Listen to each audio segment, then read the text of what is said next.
हम समझेंगे सर्वांगसम आकृतियों और समरूप आकृतियों के बारे में।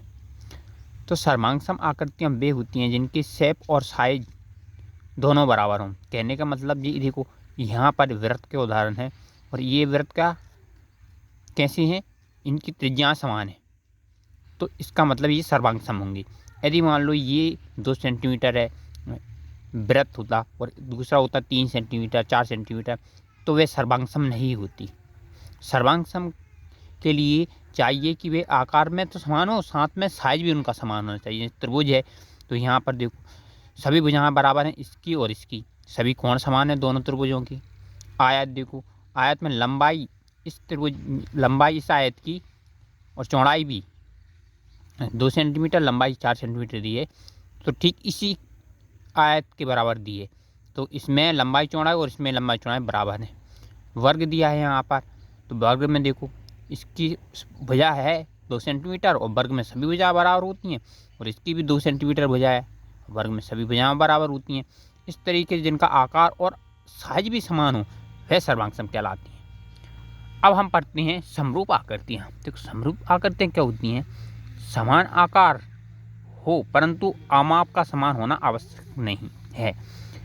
कहने का मतलब आकार में समान हो, जरूरी नहीं कि उनका आमाप मतलब साइज भी समान हो।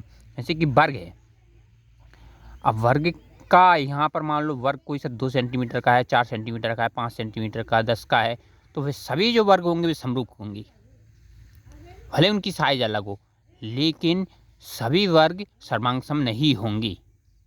देखो क्योंकि उनकी साइज अलग अलग हो जाएगी, लेकिन सभी वर्ग क्या होंगे, समरूप होंगे। ऐसे वृत्त जो होते हैं सभी वृत्त समरूप होती हैं, चाहे भले यहाँ पर 2 सेंटीमीटर की त्रिज्या हो, 3 सेंटीमीटर की हो, 4 की हो, 5 की हो, 6 की हो, जितनी भी सेंटीमीटर की त्रिज्या दी हो, सभी वृत्त क्या होंगे, समरूप होती हैं, लेकिन सर्वांगसम नहीं होंगे वो, है ना। अब देखो त्रिभुज में और आयत में, इन दोनों में समरूपता के गुण अलग हैं। क्या है, त्रिभुज में जरूरी है संगत कोण समान व संगत भुजाओं का अनुपात समान होना चाहिए। देखो संगत कोण का मतलब है ये जो यहाँ पर ए दिया है और ये डी है, इस कोण का मान बराबर।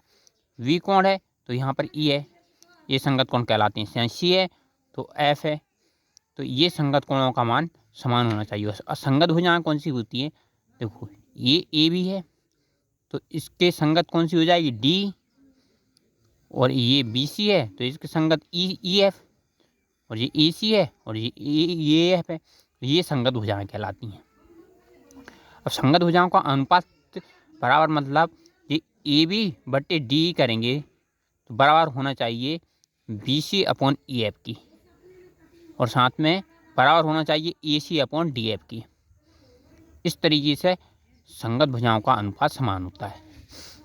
तो समान कोण भी समान होना चाहिए और भुजाएं भी समान होना चाहिए, तब भुजाओं का अनुपात समान होना चाहिए, तब हम कह सकते हैं कि वे समरूप त्रिभुज होंगे। तो यहाँ पर देखो ये त्रिभुज का उदाहरण है, यहाँ पर जो 3 सेंटीमीटर है इसकी भुजाएं समबाहु त्रिभुज है और इसकी 4 सेंटीमीटर है। देखो साइज अलग है इनकी, लेकिन फिर भी ये समरूप हैं। क्यों, क्योंकि देखो कोण समान है, 60 डिग्री 60 डिग्री सबके, और भुजाओं का अनुपात देखो 3/4 3/4 3/4, इसलिए ये जो त्रिभुज कहलाएगा समरूप कहलाएगा। ऐसे ही आयत में भी क्या देखते हैं हम, संगत कोण समान होना चाहिए और भुजाएं भी समानुपाती होना चाहिए। और बहुभुज में भी ऐसे देखते हैं, बहुभुज मतलब बहुभुज वो आकृतियाँ कहलाती हैं जैसे कि त्रिभुज हुआ, चतुर्भुज हुए, पंचभुज हुए, ये सब आ जाती हैं त्रिभुज से शुरू होकर। देखो यहाँ पर आयत का और वर्ग का उदाहरण है। देखो आयत क्या है, इसकी लंबाई चौड़ाई कितनी है, 2 सेंटीमीटर 3 सेंटीमीटर, और जो वर्ग का भुजा कितनी है, 2 सेंटीमीटर।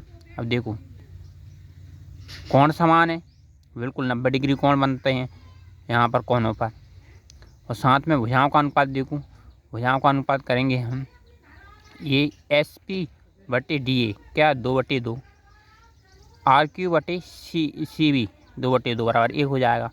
वैसे ही ऊपर वाला जो हो जाएगा 3/2 3/2। तो कहने का मतलब संगत भुजाओं का अनुपात समान आ रहा है, इसलिए ये त्रिभुज कैसे हो जाएंगे, समरूप हो जाएंगे। इस तरीके से हमने पढ़ा। सर्वांग समरूपता को। Thank you.